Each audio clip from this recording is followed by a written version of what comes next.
पाकिस्तान में होने वाले मदारिस में जो तशद्दुद होता है बच्चों पर और जो जिनसी इस्तेसाल होता है, उस पे बात करेंगे और ये भी बात करेंगे कि आया उन पर सज़ाएँ होती हैं या नहीं होती हैं। इसके अलावा हम बात करेंगे कि 14 अगस्त के प्रोग्राम में वाशिंगटन में या अमेरिका में हमने देखा है कि जो फ्लायर है, उस पर हमने देखा कि एम्बेसीज़ और डेप्यूटी सेक्रेटरी पीटीआई के लोग मिलकर वहाँ पे 14 अगस्त का प्रोग्राम कर रहे हैं। सो वह प्रोग्राम किस नौइयत का हो रहा है, उस पे भी हम तज्ज़िया लेंगे। इसके अलावा हम बात करेंगे कि जिन लोगों के साथ मिलकर ये सब काम हो रहा है अमेरिका में जुल्फ़ी बुखारी, शहबाज़ गिल, कासिम सूरी साहब, वो जो है वो पाकिस्तान के अगेंस्ट बात करते हैं। वो क्यों बात कर रहे हैं, इस पे भी बात करेंगे। साथ में हम बात करेंगे कि पाकिस्तान में इस वक़्त जो मसाइल हैं, उन मसाइल में सबसे बड़ा मसला जो है वो चीनी की कीमत मुसलसल बढ़ रही है। हुकूमत ने शुगर मालिकान की कीमतें बढ़ने की इजाज़त दी, बढ़ाने की इजाज़त दी है और सो यूँ आप यूँ कह सकते हैं कि 300 अरब रुपए कमा लिए हैं इन शुगर माफियाज़ ने। Pakistan to America with Sheila Khan. अस्सलाम वालेकुम नाज़रीन, पाकिस्तान टू अमेरिका के साथ मैं हूं शैला खान और आप देख रहे हैं कैपिटल टीवी वॉशिंगटन। दीनी मदारिस के तलबा के साथ जिनसी इस्तेसाल और उन्हें सख्त जिस्मानी सज़ाएँ देने की जो वीडियोज़ हैं, उसका सामना आए दिन पाकिस्तान में होता रहता है। यानी यूँ कीजिए कि कोई नई बात नहीं है। आलमी सतह पर मुतलकुल अन्नान इदारों जैसे कि मदारिस हो गए, बोर्डिंग स्कूल हैं, यतीम खाने हैं, पनाहगाहें हैं, जहाँ बहुत से बच्चे एक छत तले रहते हैं, ऐसे मकामात पर बच्चों के साथ जो बदसलूकी है, उसकी लातादाद वाक़यात रिकॉर्ड होते चले आए हैं। इसमें पाकिस्तान भी शामिल है, लेकिन पाकिस्तान में मज़हबी अफराद की ताकतवर लॉबी की वजह से अक्सर दीनी इदारों में इन बदसलूकी के वाक़यात का एहतसाब मुमकिन नहीं होता है। सिर्फ़ खबर देने वाले या फिर निडर कारकुनान या फिर मुतासरीन की जानिब से आवाज़ उठाए जाने के बाद ही इंसाफ का हुसूल मुमकिन हो पाता है। Human rights commission of Pakistan के चेयरपर्सन कहते हैं कि मदारिस बच्चों के लिए एक डरावना ख्वाब बन चुका है, जहाँ सिर्फ़ उनको बुरी तरह मारा-पीटा जाता है, बल्कि बाज़ दफ़ा तो जिनसी इस्तेसाल भी किया जाता है। इसी पे बात करेंगे। हमारे साथ मौजूद हैं वाशिंगटन से हमें जॉइन कर रहे हैं आसिम सिद्दीकी साहब, जो कि एंकर और एनालिस्ट है। अस्सलाम वालेकुम सर। वालेकुम अस्सलाम। सर, एक तो सवाल मेरा यही है कि ये जो मसाइल हैं वो तो है, लेकिन मैं आपके मुल्क यानी अमेरिका के लिहाज से बात करूँगी कि अगर मगरबी ममालिक में ऐसा होता है स्कूल या घर या बच्चों को मतलब तशद्दुद किया जाता है, तो उनकी खिलाफ वर्ज़ी करने वाले को यानी कि जो रूल है उनकी खिलाफ वर्ज़ी करने वाले को क्या सज़ाएँ दी जाती हैं और सज़ाएँ किस नौइयत की होती हैं? देखें मग़रिब में ये शायद ज़्यादा होता है। अभी मैं आज ही की न्यूज़ देख रहा था कि तकरीबन 750 बच्चों की किडनैपिंग हुई है, उसमें लोगों को पकड़ा भी गया है। यहाँ पे सज़ा का निज़ाम बहुत अच्छा है। जराइम बहुत होते हैं, लेकिन सज़ा दे दी जाती है। पाकिस्तान के अंदर बदनसीबी ये है कि मुजरिम आके कहता है कि जनाब मुझसे गलती हो गई, मैंने रेप कर दिया है, मुझे माफ़ कर दें। और अदालत जो है वो उसका मुकदमा साल, 2 साल, 3 साल, 5 साल तक खींचती है और उसके बाद वो इर्रेलेवेंट हो जाता है वो केस। पता नहीं चलता उसको माफ़ी मिली है, सज़ा मिली है। तो इसका जुडिशरी पे सारा जो है ना आपका मलबा गिरता है जुडिशरी पे। क्या हमारे जजेस इस काबिल हैं कि वो जज की कुर्सी पे बैठ सकें? ये एक बहुत बड़ा सवालिया निशान है। जैसा कि हम पुलिस को कहते हैं कि क्या हमारी पुलिस इस तरह की है? यस, पुलिस तो फिर भी पकड़ लेती है इनको पब्लिक की हेल्प से, इन लोगों को। आपने देखा कि माज़ी में बहुत सारे ऐसे केसेस वीडियो प्रूफ के साथ आए, लेकिन आपने कहीं पर भी ये नहीं देखा कि फलाँ जज ने इन साहब को बच्चे के साथ ज़्यादती करने पर और उसको फिर कत्ल करने पर फांसी की सज़ा दी है या उम्र कैद या 40 साल या 50 साल की सज़ा दी है। अमेरिका के अंदर बहुत सारे ऐसे केस होते हैं जिसमें 15 साल के बच्चे को भी एज़ ए अडल्ट चार्ज किया जाता है और उसको 40-40, 45 साल की सज़ाएँ दी जाती हैं।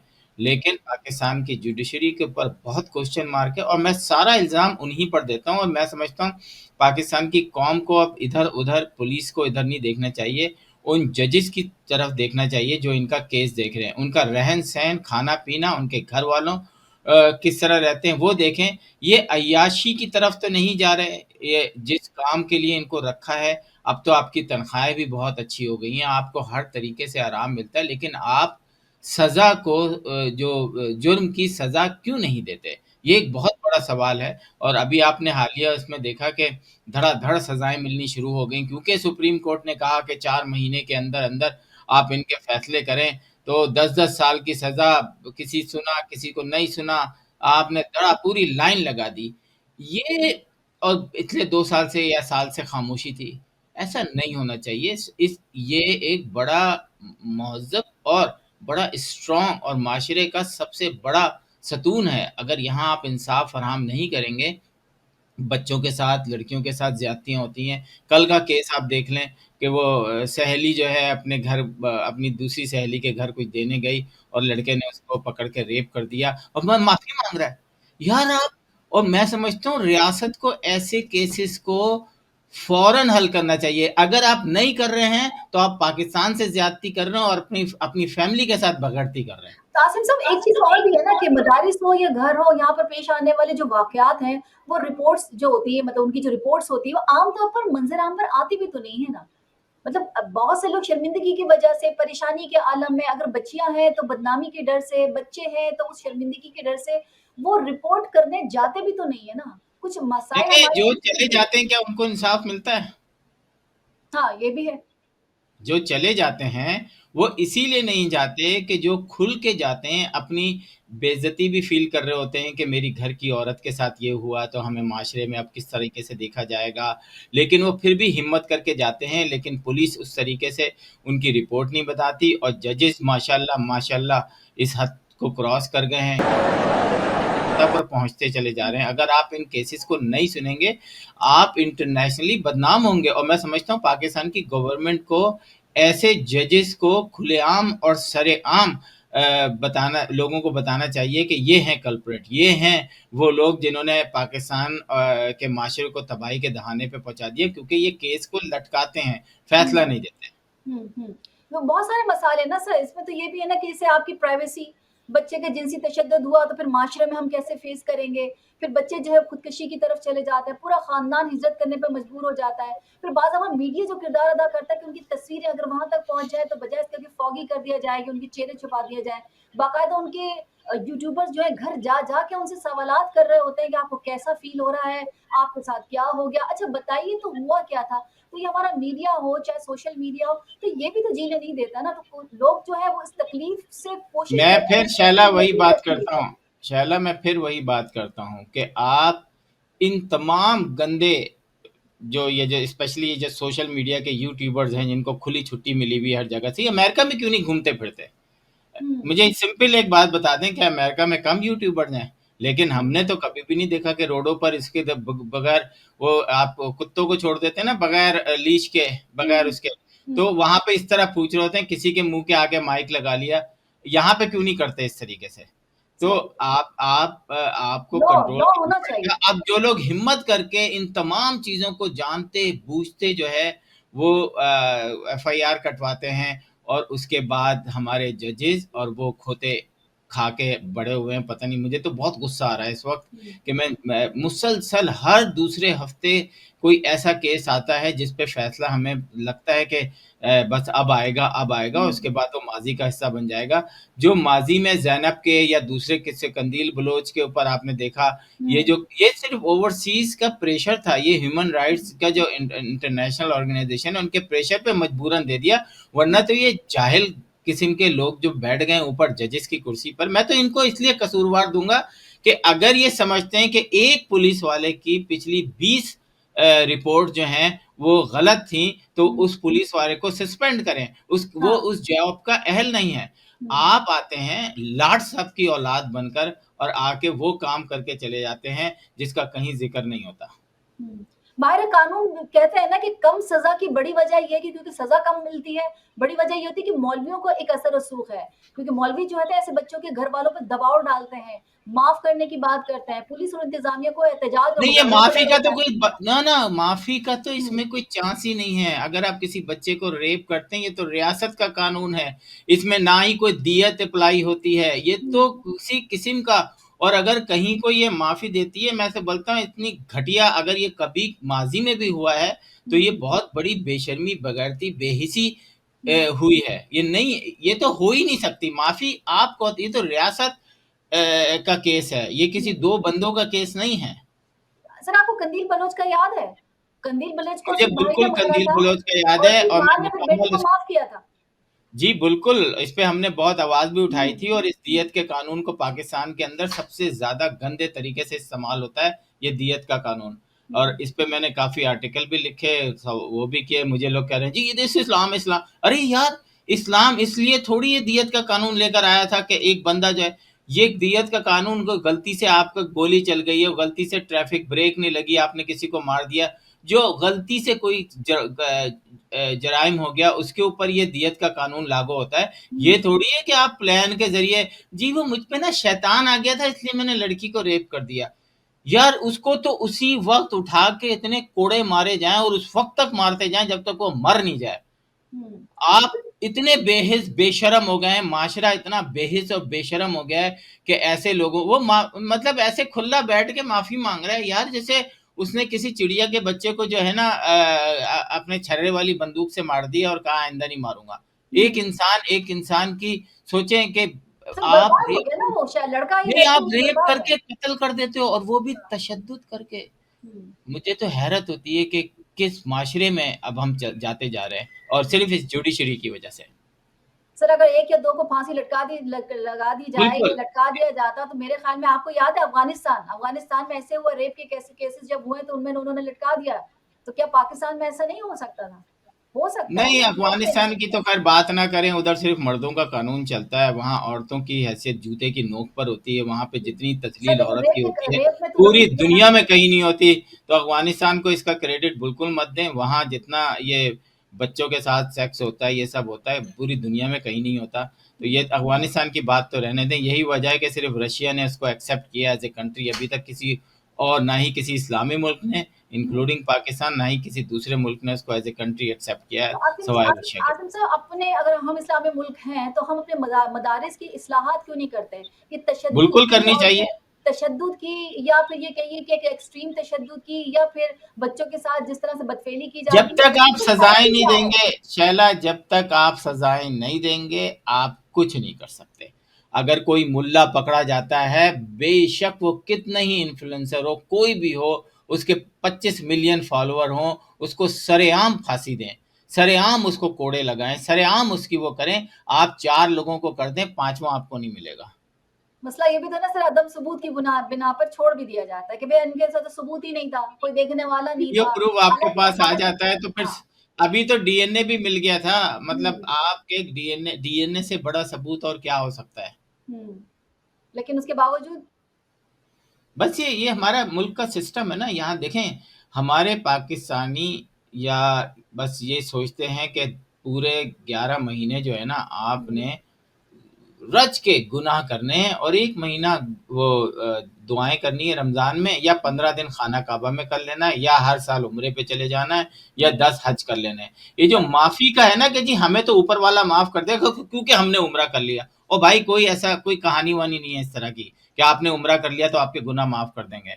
ये अल्लाह और बंदे का, आपकी नमाज तो माफ हो सकती है, लेकिन अगर आपने किसी शख्स को तंग किया वो आपको माफी नहीं मिलेगी। लेकिन ये कॉन्सेप्ट है हमारे यहाँ कि हम्म। जनाब आप दूसरे का पैसे खा जाएं, दूसरे का रेप कर लें, दूसरे का कुछ कर लें और जाके हज और उम्रा करके आ जाएं, और ये समझ लें कि मैं तो बिल्कुल पैदा हुआ हुआ जो है बच्चा हो गया हूँ, मैं पाक हम्म। साफ हो गया क्योंकि मैंने हज कर लिया। ऐसी कौन कोई कहानी नहीं है जनाब।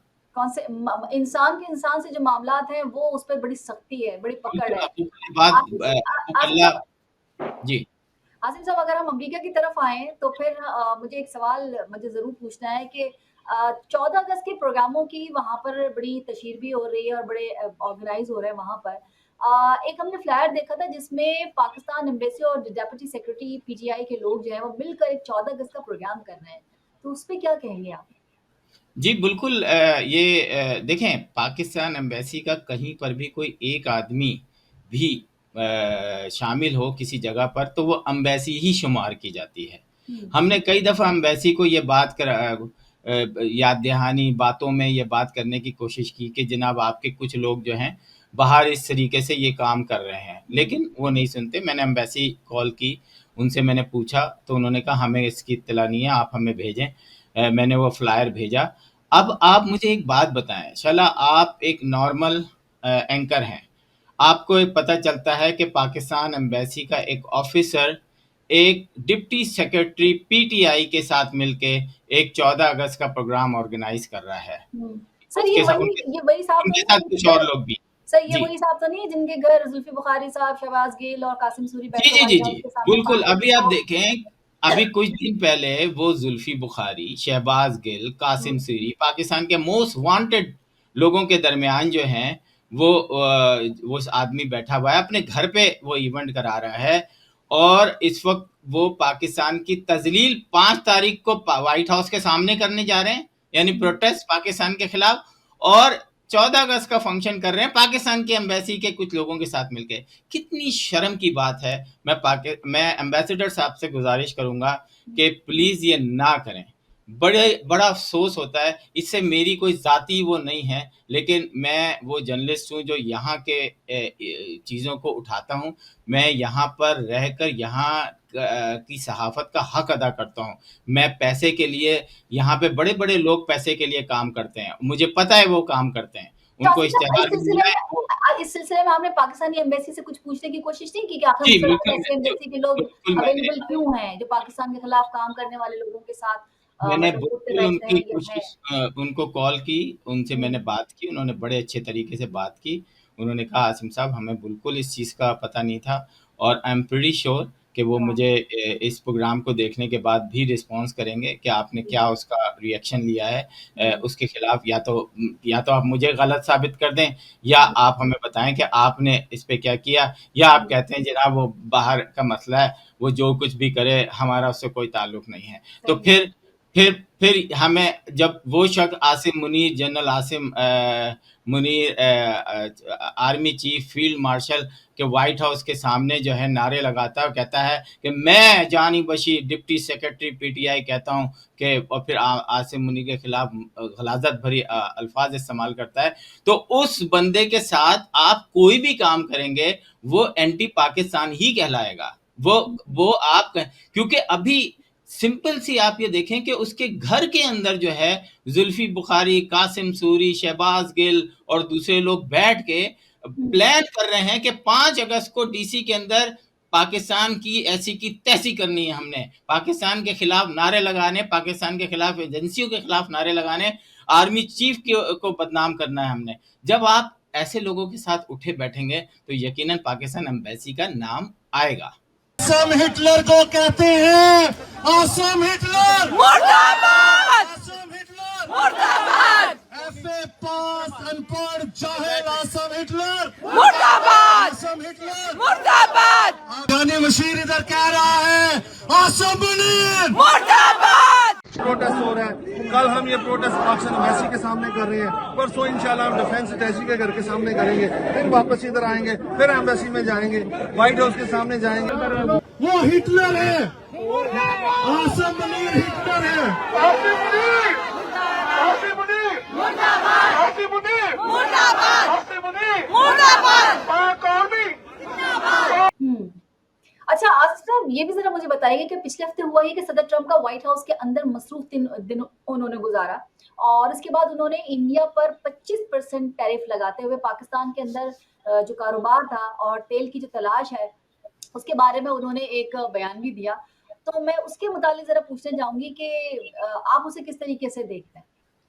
देखें, गुज़िश्ता बस किस्मत मैं समझता हूँ कि मतलब इस एक ही दिन हुकूमत, में 2 बयानात आ गए, 25% मैं टैरिफ भी उन्होंने लगा आपको दिया। य यही मैं आपको बता रहा हूँ कि पाकिस्तान की किस्मत बहुत अच्छी है। कम से कम 23-24 दफ़ा सदर ट्रंप पाकिस्तान और आर्मी चीफ की तारीफ़ कर चुके हैं जंग के हवाले से, और मुसलसल इंडिया जो है वो इस बात पे अकड़ा हुआ है कि नहीं, हमने तो जंग खुद बंद की थी। हाँ, इसमें ट्रंप का कोई हाथ नहीं है, और ट्रंप को ये बात बुरी लगी कि अच्छा। भाई मैंने ये जंग खत्म की है और अब आप मेरे साथ ही ये कर रहे हैं, और आपने देखा कि एक के बाद एक चीज जो है वो ट्रंप के इंडिया के खिलाफ आ रही है। और एलन जो है जो अब आपको नजर नहीं आते हैं, हुँ।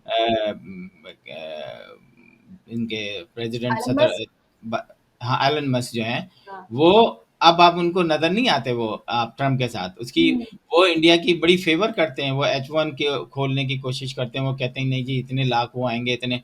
अब एक एक करके यूरोप में पाबंदियां लगी, तकरीबन 400 प्रोडक्ट की इंडिया पर। अमेरिका ने पाबंदियां लगाने के अलावा 25% टैरिफ आपका कर दिया। अब आप सोचें कि इंडिया जितने भी ट्रिलियन डॉलर का बिजनेस करता है, मिलियन डॉलर का, बिलियन डॉलर का, उस पर 25% उसको जो है टैरिफ देना पड़ेगा। दैट्स अ ह्यूज अमाउंट, और उस पर माफ़ी नहीं मिली। उसकी वजह यह है कि मोदी सरकार जो है मुसलसल आप इस दफ़ा उनके कैबिनेट का या उनका जो इजलास होता है असेंबली का, हुँ, आप देखें कि किस तरीके से मोदी सरकार की धज्जियाँ बिखेरी गई हैं इस जंग पे, हुँ, और किस तरीके से लोगों ने पाकिस्तान को डायरेक्टली इनडायरेक्टली तारीफ की है कि वो हुँ, जो भी थे उन्होंने तो सच बोला, उन्होंने आया, उन्होंने करके दिखा दिया सब कुछ। हुँ, आपका मीडिया, आपके लोग जो हैं वो अब आप कबूल रहे हैं, हाँ ये भी हुआ है, हाँ ये भी हुआ, हाँ ये भी हुआ। आपने कश्मीर के लोगों को ये यकीन दिलाया कि कश्मीर अब वहां पर बिल्कुल सेफ है। आपके हुँ, यकीन पे कश्मीरी वहां पर गए और हुँ, उनके साथ क्या हादसा पेश आया। आप सिक्योरिटी फराहम नहीं कर सके। तो मोदी सरकार इस वक्त जो है वो बड़ा मुसीबत में है। एक खास तबका मोदी के साथ अभी भी लगा हुआ है, हुँ, लेकिन इंडिया में मोदी के खिलाफ बहुत सारे लोग जो हैं, इंडिया में नहीं पूरी दुनिया में, अब नेपाल इंडिया को आंखें दिखा रहा है, श्रीलंका आंखें दिखा रहा है, बांग्लादेश ने ताल्लुकात खत्म कर दिए। अरब कंट्रीज जो हैं उनके उस तरह के हालात नहीं हैं जिस तरीके से पहले होते थे। तो ये इस जंग ने बहुत कुछ पलट दिया और इंडिया को लाके जमीन पे मारा है। आसिम साहब वैसे जैसे हम बात करते हैं जब भी कभी पहले भी बात करते हैं बीच में वैसे भी हमने बात की है कि हर जो मुल्क है उसके अपने मफादात होते हैं जैसे अब से कुछ अरसे पहले इंडिया से मफादात थे क्योंकि ज़ाहिर है कि वो ट्रेड करता है उसकी इकोनॉमी बड़ी अच्छी है उसकी इकोनॉमी बहुत ज़्यादा बड़ी है मुल्क बड़ा है तो ये अमेरिका उनके साथ रहा लेकिन अब पाकिस्तान से उससे कुछ काम है यानी कि पाकिस्तान से वो तेल के ज़खायर पे बात करना चाह रहा है उसमें वो उसकी हाँ, मतलब उसको बिल्कुल, फाइंड मैं वो करने में भूल गया देखना आपको चाह रहा है उसका तो जवाब देना। सवाल जी। ये है कि इस डील के बदले पाकिस्तान अमेरिका को देगा क्या? क्या देने जा रहा है? उसे बाकायदा देखिए ट्रम्प ने तो डील का नाम लिया है ना कि डील हो गई है अभी। देखिए डील तो होगी। पाकिस्तान के अंदर मादनियात हैं। पाकिस्तान के अंदर हर दफ़ा हमने देखा, इमरान खान के ज़माने में आपको याद है, बहुत समंदर के पहले अंदर से लिया था पेट्रोल बाद में वो निकलने खबर वाला कब था गई थी। हुँ, और उन्होंने कहा था कि बस कल अगर पेट्रोल निकल गया, परसों पाकिस्तान की तकदीर जो है वो हो जाएगी। अच्छा, मुझे भी एक चीज़ समझ नहीं आती, ईरान का बॉर्डर लगता है पाकिस्तान से, ईरान में पेट्रोल निकल रहा है, पाकिस्तान में नहीं निकल रहा। तो हुँ, ये मुझे थोड़ा-सा हज़म नहीं होता कभी भी ना। हुँ, तो आखिर क्या वजह है? क्या कोई मुल्क मना करता है पाकिस्तान को तेल निकालने से? ये हो सकता है। तो हुँ, अमेरिका ने इस बात को वो किया कि हम आपके साथ हैं, हम आपको इक्विपमेंट फराहम करेंगे, हम आपको मशीनरीज़ फराहम करेंगे, आप तेल निकालें, देखते हैं आपको कौन मना करता है। क्या ईरान का इन्फ्लुएंस इतना स्ट्रॉन्ग है कि जी हमारे बॉर्डर एरियाज़ पर आप तेल नहीं निकाल सकते? आप ये देखें ना कि अगर कराची के अंदर कुछ हो रहा है, तो कराची के जो बराबर के शहर हैं, उसमें हुँ, भी वो अफ़ेक्ट होता है ना, अगर वेदर हुँ, ख़राब है या कुछ भी है। वो हुँ। कहते हैं ना कि कराची और उसके मज़ाफ़ात में अफ़्तार का वक़्त हो गया है। तो जो मज़ाफ़ात हैं उधर गैस नहीं निकल रही हाँ, और ईरान में गैस निकल रही है, तो ये चीज़ें हज़म नहीं हो रही। और दूसरी बात, बलूचिस्तान से मादनियात निकालना आसान नहीं है। एक तो वहाँ पे सिक्योरिटी का सिस्टम आपको पता है कि कितना हुँ, ख़तरनाक है, मुख्तलिफ़ वेदर वहाँ पे लगते हैं। तो हुँ, अगर अमेरिका जो है किसी किस्म का कॉन्टैक्ट करता है वहाँ से कॉपर, सोना, कोई भी चीज़ निकालने की, तो वो पाकिस्तान और अमेरिका का मुआहदा होगा। हुँ, यस, डेफ़िनेटली एक घर में आपकी चीज़ पड़ी है, लेकिन आप उसको इस्तेमाल नहीं कर सकते क्योंकि आपको लगता है कि आप डब्बा खोलेंगे तो साँप काट लेगा। तो हुँ, आपने साँप को मारने वाला बंदोबस्त कर लिया, फिर आप डब्बा खोल सकते हैं, लेकिन जिसने डब्बा खोला है वो तो कुछ लेगा ना। तो ये है वो डील जो कि ट्रम्प पाकिस्तान से करेंगे कि सिक्योरिटी भी हम आपको फराहम करेंगे, सैटेलाइट के थ्रू सिक्योरिटी देंगे, हम आपकी मादनियात पे जो है जो भी परसेंटेज होती है उसको करेंगे, आप पेट्रोल देखें। इस वक़्त इस पूरी जंग में ट्रम्प का साथ देना पाकिस्तान ने हर मौके पे सदर ट्रम्प का साथ दिया है। किसी भी उस पे कहीं पीछे नहीं हटे हैं। और आसिम मुनीर से मुलाकात करने के बाद उनको ये अंदाज़ा हो गया कि पाक देखें अमेरिका ने 20-22 साल जंग लड़ी है पाकिस्तान की मदद के साथ। पहले हुँ, रशिया को हटाने के लिए उस चक्कर में रशिया टूट गया। वो हुँ, 10 साल पाकिस्तान की आर्मी के साथ, फिर उसके बाद अमेरिका खुद आया अफ़गानिस्तान, वहाँ पे उसने पाकिस्तान आर्मी के साथ किया। पाकिस्तान की अवाम अभी भी एक किसी यहाँ पे कोई यहाँ पे सेमिनार था तो उसमें मैं गया था, तो उसमें सिंपल एक सवाल किया था हुँ, कि क्या पाकिस्तान में 200 लोग या 2000 लोग भूखे मर जाते हैं? तो उन्होंने कहा नहीं। तो उन्होंने कहा इसका मतलब है कि पाकिस्तान अभी उस जगह नहीं पहुँचा जहाँ दुनिया के शायद कई दर्जन मुल्क ऑलरेडी वहाँ पर मौजूद हैं। पाकिस्तान से ब्रेन ड्रेन हो रहा है। ब्रेन ड्रेन नहीं हो रहा, अगर 8 लाख लोग कहते हैं कि 2024 में चले गए हैं, तो हुँ, आप देखें 8 लाख लोगों को जॉब मिल गई है। अब वो 8 लाख लोग अगर सिर्फ $100 भी पाकिस्तान भेजें तो पाकिस्तान की इकॉनमी अच्छी होगी, वो इकॉनमी का वो जो डॉलर है इकॉनमी का हिस्सा बनेगा। सबसे ज़्यादा जो है चाइना और इंडिया के लोग बाहर हैं। सर, आपको नहीं लगता कि पाकिस्तान बीच में कहीं न कहीं फँसेगा, कहीं न कहीं उसको अपनी कोई मतलब वाज़ेह अपना जो सपोर्ट है वो बताना पड़ेगा? चाइना भी बीच में मौजूद है, अमेरिका भी है, जो कि अमेरिका और चाइना की बनती नहीं है और हमारे ज़्यादातर स्ट्रैटेजिक जो चीज़ें वो ज़्यादातर चाइना हमें देता है। अच्छा, हमारे जब जंग हुई है तो चाइना ने हमारी मदद की है। तो आपको नहीं लगता कि एक जगह जाके ये ना कोई चीज़, ये 2 रास्तों पे जो चल रहा है पाकिस्तानी, कहीं न कहीं कोई एक रास्ता उसे चूज़ करना पड़ेगा? नहीं, देखें हर मुल्क जो है ना, मेरे हिसाब से, मैं गलत भी हो सकता हूँ, कि हर मुल्क अपने मफादात की जंग लड़ता है। चाइना हुँ, को वो सब कुछ पाकिस्तान से मिलता है जो चाइना चाहता है। हुँ, चाइना को वो तमाम सहूलत मिलती हैं जो वो चाहता है, चाहे कहीं पर भी हो। अब अमेरिका जो है, और आपको पता है कि जो अगर आप एशिया में लें तो एशिया में 2 सबसे बड़ी कुव्वतें हैं, एक चाइना और एक इंडिया। हुँ, और अगर दोनों एक दूसरे पे बढ़तरी हासिल करने की कोशिश करती हैं। हुँ, अमेरिका ने देखा कि इंडिया को हमने इतना सपोर्ट किया, लेकिन इंडिया जो है वो गोला बारूद भी रशिया से खरीद रहा है, पेट्रोल भी रशिया से खरीद रहा है, गैस भी रशिया से खरीद रहा है। ये क्या मजाक है? हम उनको सपोर्ट कर रहे हैं, मिलियन नहीं बिलियंस ऑफ डॉलर। तो हुँ। वो फिर अब उसने कहा कि ठीक है, चाइना के साथ आपकी जो भी वो कमिटमेंट है, इस वक्त भी तकरीबन 80% पाकिस्तान का जो डिफेंस का है, अगर मैं थोड़ा बहुत आगे पीछे हो सकता हूँ, वो अमेरिका के इक्विपमेंट है, अमेरिका की टेक्नोलॉजी है। तो हाँ, ऐसा हमने तो नहीं है। सुना और हमने ज़्यादातर अभी जितनी भी जो लड़ाई उसमें चाइना का रोल ज़्यादा रहा है, चाइना के जितने भी हाँ, जो उसकी नई-नई वजह है, गोलाबार उसकी रहा है वजह या है। टेक्नोलॉजी जो मतलब लेकिन इंडिया में जो शैला बनते हैं वो शैला शैला टेक्नोलॉजी उससे चाइना की इस्तेमाल की है। शैला, कुछ लोगों को अंदाज़ा नहीं होता कि जब पाकिस्तान को F-16 मिले थे तो उसके साथ शर्त ये थी कि इंडिया के खिलाफ आप यूज़ नहीं करेंगे। हुँ, तो इन अमेरिका बहुत सारी चीज़ों पे बाउंड करता है पाकिस्तान को कि हम आपको ये टेक्नोलॉजी दे रहे हैं, लेकिन आप इंडिया के खिलाफ नहीं यूज़ करेंगे। हुँ, और क्या इंडिया इसराइल के साथ नहीं करता, टेक्नोलॉजी लेता है? क्या जहाज़ उन्होंने नहीं लिए? क्या उन्होंने दूसरे सॉफ्टवेयर चाहे दूसरी टेक्नोलॉजी नहीं ली? हुँ। बहुत ली उन्होंने। तो इसी तरीके से रशिया के साथ इंडिया का ताल्लुक और इसराइल के साथ डिफरेंट है। तो पाकिस्तान जो है वो चाइना और अमेरिका को दोनों को साथ लेके चल सकता है, इसमें कोई बुरी बात नहीं है। और चाइना तो पूरी दुनिया में इस वक्त अगर आप उनकी प्रोडक्ट देखें तो आप चाइना को तो किसी भी मुल्क से नहीं निकाल सकते, क्योंकि वो आपके घर घर में मौजूद है हुँ, और उसको कोई बीट भी नहीं कर सकता, उन प्राइसेस बिल्कुल। को कोई बीट नहीं कर सकता। ठीक है, अच्छा सर एक आखिरी सवाल, मुल्क भर में चीनी की कीमत मुसलसल बढ़ती रही, हुकूमत ने शुगर मिल्स मालिकान के उस कीमत बढ़ने की जो यकीन दहानी थी, उसके बाद चीनी के एक्सपोर्ट की इजाज़त दी। माफियाज़ ने खूब कमाया भई, तकरीबन 300 अरब रुपए कमा लिए, जिन्होंने कीमतें कंट्रोल करनी थी, उनके अपनी शुगर मिलें निकली। तो इस सूरत हाल में तो ज़िम्मेदारी फिर किस पे आयद होती है?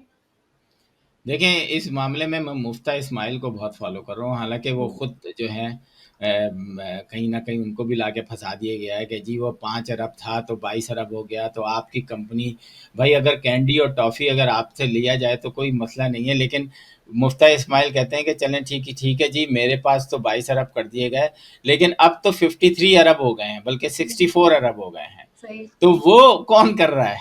चले, हाँ, मैं तो मान लिया, मुझे तो पता भी नहीं है सिस्टम किस तरह, उन्होंने इसी तरीके से कहा। हाँ, तो चले, लेकिन जो चीनी का मामला है, हम बड़े बेवकूफ़ लोग हैं। सोचे, मैंने भी अभी एक ट्वीट की थी तो बड़ा लोगों ने वो किया था उस पे कि जनाब अब हम इस काबिल हो गए हैं कि हम यूएई से चीनी इंपोर्ट कर रहे हैं जहाँ पर गंडेरी भी नहीं होती। हुँ, तो इसका मतलब है कि आपने कोई गेम खेला है, आपने पेपर्स में एक्सपोर्ट किया है, पेपर में इंपोर्ट कर लिया है और हुँ। कहीं से पैसे अपने जेबें गरम की हैं। ये एक हकीकत है तो कि सर सारे पाकिस्तान। सियासतदानों की तो है मिल्स जितनी भी हैं आपको शुगर मिल्स नज़र आ रही हैं। तो बस सारे जब सियासतदान हैं उसके अंदर तो फिर बाकी तो कोई बचा ही नहीं है, तो फिर तो जो जितने पैसे हमारी जेब में, अपनी जेब आप में। दुबई गई हैं कभी? नहीं, इत्तेफ़ाक नहीं हुआ। दुबई जाएँ और आप दुबई जाने के बाद आप ना एक वो कहते हैं ना, वो घोस्ट बन जाएँ। अच्छा। मतलब आप नज़र ना आएँ। हुँ, और उसके बाद आप पाकिस्तानियों की अय्याशियाँ, पाकिस्तानियों की प्रॉपर्टीज और पाकिस्तानियों को वो देखेंगी तो आप बोलेंगे कि मैं सर उस दिन इसाक डार का देख रही थी, इसाक डार की जो बिल्डिंग्स खड़ी उनके बेटे ने की है वो भी किसी देखी है, किसी इसाक एक को पता नहीं। उन्हीं की देखी नहीं, मैंने तो एक बात कह रही हूँ कि मैं एक औरों बात की बताऊं, एक पाकिस्तान के अंदर एक वो बनना चाहिए, इस पर सारी जमातों को एक कानून बनना चाहिए कि कोई भी पॉलिटिशियन की किसी भी किस्म की कोई प्रॉपर्टी मुल्क से बाहर नहीं होनी चाहिए, उसकी, उसके बच्चों की और उसकी बीवी की, सही। मतलब या बीवी बच्चों की और उसके माँ बाप की। इससे एक चीज तो आपको ये हो जाएगा कि आपको थोड़ा बहुत आप कंट्रोल कर लेंगे। सर ये वो चचा लेजिस्लेशन करेगा कौन? वही जिनके बच्चों ये के वही करेंगे जो शराब पे पाबंदी नहीं लगा पाए। ये एक हिंदू सर वही ने कह कहा रही कि जनाब हम आपसे गुजारिश करते हैं, हमने शराब नहीं पीनी है, आप शराब पे पाबंदी लगा दें। हूँ। तो क्या बोले आवे तो का सर हवा बिगड़ा हुआ है। जिनको जिनको कानून साजी करनी है और वही अपने आप की कानून साजी कर लें तो कैसा अजीब मतलब मंजर वो क्या होगा पता नहीं। अगर हम कह दें कि जी बाहर आपके बच्चे ना पढ़े तो वही लोग हैं जिनके बच्चे बाहर पढ़ रहे हैं तो वो कैसे अपने ऊपर सितम कर सकते हैं ये बड़ा अरे मसला एक है। एसएचओ का बच्चा अमेरिका में पढ़ रहा है तो आप कोई हाँ, पूछने वाला है उससे कि भाई हम्म, एसएचओ साहब हेलो, हाँ, आपके पास पैसे कहाँ से आते हैं? अब तो आप छोड़ें, आप पहले तो कॉलेज में पढ़ने आते हैं ना, आप बोर्डिंग स्कूल में पढ़ाते हैं बच्चों तो को, मैं सर फीस कितने फीस लोगों का लाखों ये डॉलर होती फैमिलीज है। फैमिलीज ही बाहर है बिल्कुल फैमिलीज ही वो बाहर है खुद काम कर रहे हैं बिल्कुल जैसे मशीन होती है कमाने की जैसे हमारे यहाँ के बच्चे एक्चुअली ऐसे वो जाते हैं हमारे यहाँ कमाने भी तो की। एक मुसीबत है ना कि भाई आप शादी कर लो, एक उधर कर लो, एक इधर कर लो, एक इधर कर लो। मर्द तो सुखी है, बस सही है, उसने 2 बच्चों वाली इधर रखी हुई है, एक इंग्लैंड में रखी हुई है, एक दुबई में रखी हुई है, एक पाकिस्तान में रखी है। हाँ भाई 4 हो गई, बस हम मुसलमान हो गए पक्के-पक्के।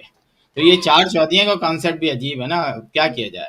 चलिए सर तो लास्ट कमेंट है मुझे लास्ट लास्ट कमेंट्स पाकिस्तान के हवाले से, अमेरिका के अंदर 14 अगस्त के हवाले से यही कहूँगा कि जो लोग पाकिस्तान की बदनामी का बाइस बन रहे हैं पाकिस्तान के अंदर, वो कुछ भी कर सकते हैं। वहाँ पर लॉ इन्फोर्समेंट है, वहाँ पे कानून है, अब अपने हक के लिए आवाज़ उठा सकते हैं, लेकिन पाकिस्तान से बाहर पाकिस्तान की तजलील की इजाज़त नहीं होनी चाहिए।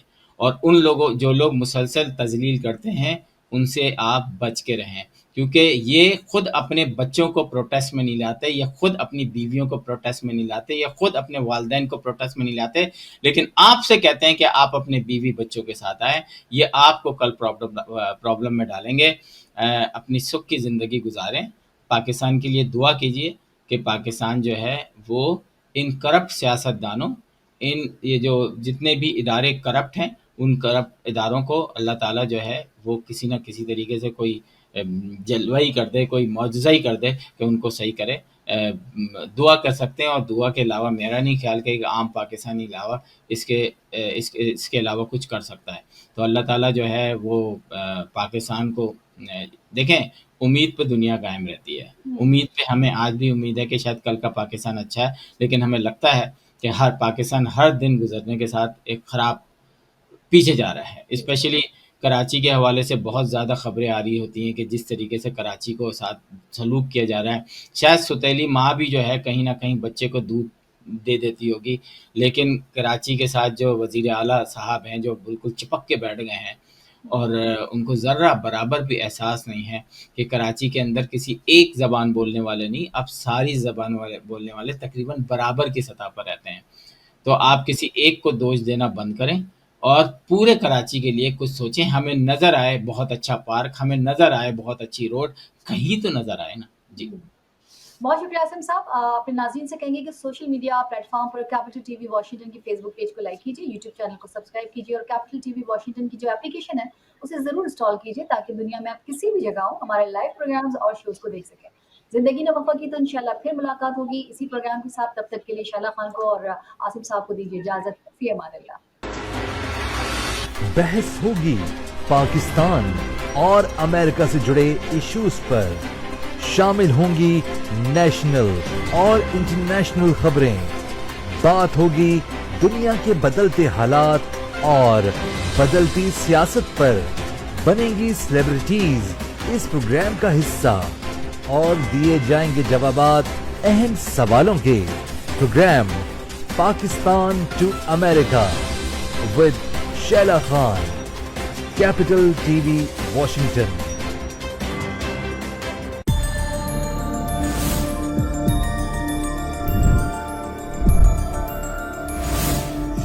watching Capital TV Washington. The best South Asian TV channel in North America.